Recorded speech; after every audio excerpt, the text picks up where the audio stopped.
The two separate cases that you're about to hear about, it's important to note that the police have not admitted to any wrongdoing.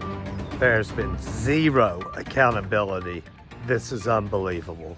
Smith County, Mississippi, that's where Rasheem Carter's remains were found. That's just a couple of counties over from Hinds County, Mississippi, which is where Jackson, Mississippi is. What county's right in between Smith County and Hinds County? Rankin County, Mississippi. The police in Rankin County, Mississippi make the police at Louisville Metro Police Department look like the greeters at Walmart. Welcome to Walmart. The Rankin County Sheriff's Department has a reputation of killing lots of folks. In the course of just 8 months in 2021, two men, Robert Rushton and Trevor McKinley, were both shot to death during confrontations with the Rankin County Sheriff's Department. Another 3 men, Damien Cameron, Corey Jackson, and Adam Coker, all died while in custody of the Rankin County Sheriff's Department. I'm going to talk to you about one of those deaths in 2021, Damien Cameron. I'm also going to talk to you about a near death in 2023, Michael Corey Jenkins. With both Damien Cameron and Michael Corey Jenkins, the police entered the home without a warrant. The Mississippi Bureau of Investigation, the MBI, investigated the death of Damien Cameron.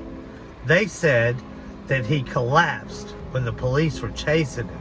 That account differed greatly from the police incident reports, and obviously there was more than just a collapse. His mom, Monica Lee Cameron, told me that the police kneeled on his neck for over 15 minutes, tased him repeatedly, and obviously he was beaten severely. Michael Corey Jenkins survived after the police put a gun in his mouth and pulled the trigger. Before I talk about Michael Corey Jenkins from earlier this year, I do want to talk about a case that we're not going to let be forgotten. Happened in July of 2021, Damien Montrell Cameron. The police have received a 911 call.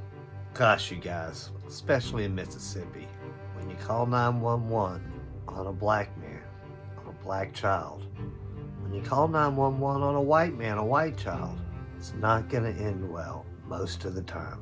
Evidently, Damien had been at someone's house. They weren't there. There was some vandalism or something reported. The police wanted to talk to him. Police show up at his grandparents' house, go into the house looking for him, can't find him. Police say they're going out to their truck. They see Damien, chase him back into his house. Police claim there was a struggle that ensued and that Damien was fighting back. Now this just comes from the police report.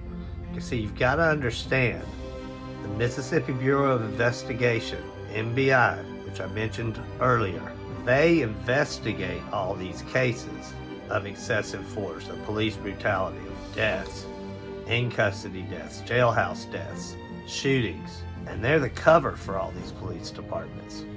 In this case, with Damien Montrell Cameron, the Rankin County Sheriff's Department press release and the MBI's investigations report totally contradict each other. The Sheriff's Department said he collapsed. Just collapsed. Doesn't mention anything about a struggle or anything. Well, what's hard is, I talked to Monica Lee Cameron, and what's so hard is hearing that mother's voice is that she had to witness a lot of this. She had to hear her son say, "I can't breathe," and not be able to do anything about it because these police are a killing machine. It's the order of Mississippi. And I wish this Damien Cameron that I'm telling you about now, and later going to tell you about Michael Corey Jenkins, who again survived miraculously, but it's unimaginable the things that happened to him. I wish they were two extraordinary cases. Yes, they're extraordinary, but they're happening all over the place in Mississippi. We hadn't even talked about Lamello Parker, 3-month-old baby that the Gulfport police shot 20 rounds into a car killing. But that's another story in another video. Back to Damien Cameron. So his mom hears them beating the crap out of him. The police were sued because they wouldn't release police reports. You know, they always say it's being investigated by the FBI. So then they end up never releasing incident reports, police reports. Jaheim McMillan, police reports were never released because the FBI did an investigation. And what a joke of an investigation that was. You think the police investigating the police is bad? Try the FBI. It's like hiring a lawyer to represent you. And they just preach to that. They say all the things that a white audience wants to hear, and that satisfies white Mississippi. So from what I understand, while the policeman was waiting on more policemen to show up, he kneeled on Damien's neck for over 15 minutes, back of his neck, George Floyd. When the other policemen got there and they pulled Damien up, he was bleeding from his eye, from his ear, from his nose, barely conscious. His mom was asking the police if she could give him some water. He was saying, "I'm tired." He had been saying, "I can't breathe." They walk him outside, and evidently the police say he wouldn't get into the police car. All sorts of contradictory reports. Remember, the official report is that he had collapsed. None of this other stuff really happened, but you can tell by the picture. And it's not his mom and grandparents that are lying. So as he won't get into the police car, he lay there, face down to the ground into the mud for an unknown period of time. The mom says, "I'm gonna go outside so I can say bye to him and tell him I'll see him tomorrow," because I knew they were taking him to jail. She gets out there and he's unresponsive. They then see this police officer crying himself. And this police officer, which maybe it was getting to him, but he'd been a part of so much killing before that, maybe it had just caught up to him. But you wouldn't think so, because since then, there's a lot more than a part of. These police don't face any accountability whatsoever. But if you want to know where the truth is, Monica Lee Cameron says it. The truth is in his face. You can see it in those pictures. It's been since 2021. It's been since 2021 that this has been being covered up. And it's now 2023.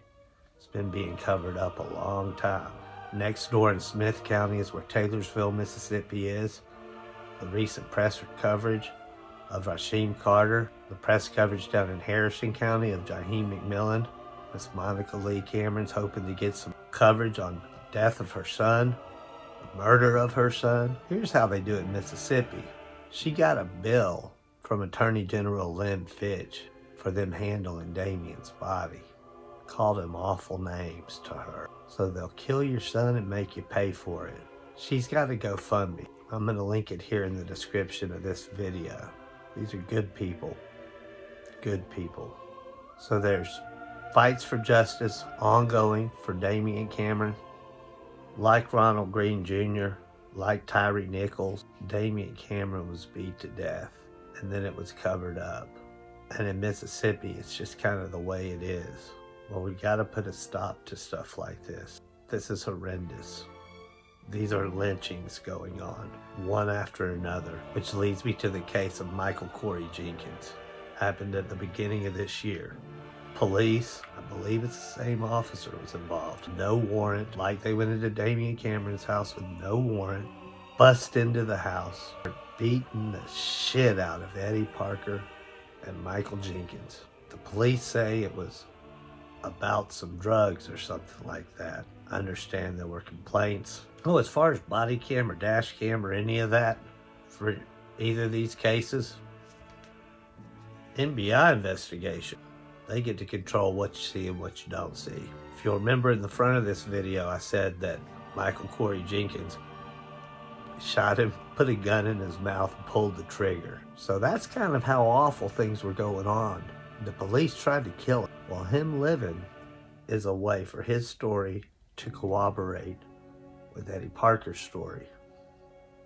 Evidently they were, I'm not going to say, some unspeakable things were done to them of deviant sexual manner. They were tased numerous times. They were waterboarded. They were tortured. They had milk being poured down them, trying to get them to admit to where drugs are, where the money is, trying to get confessions out of them. All this is illegal. They never resisted. So these police are still working. So eventually, maybe like Rasheem Carter, maybe Ben Crump will get involved. Is that what it takes to get media? Well, I'm telling you right now, the police put a motherfucking gun in the mouth of a man and pulled the trigger, and he lived. These two men still have charges, but the police don't.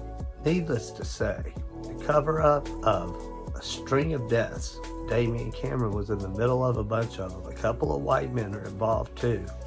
Died in Rankin County Jail. The Department of Justice has gotten involved. That doesn't always mean good things, because things have been going on like this in Mississippi for a long time. They'll continue to. But it just seems like things are getting ready to blow. When you're talking about different parts of Rasheem Carter's body being found in different parts of that deer field, you're talking about what happened to Michael Jenkins and Damien Cameron, the 3-month-old Lamello Parker. It sounds like something needs to happen. KKK's alive and well. Just looks like they're wearing badges in Mississippi. Yo, Dre, got something to say.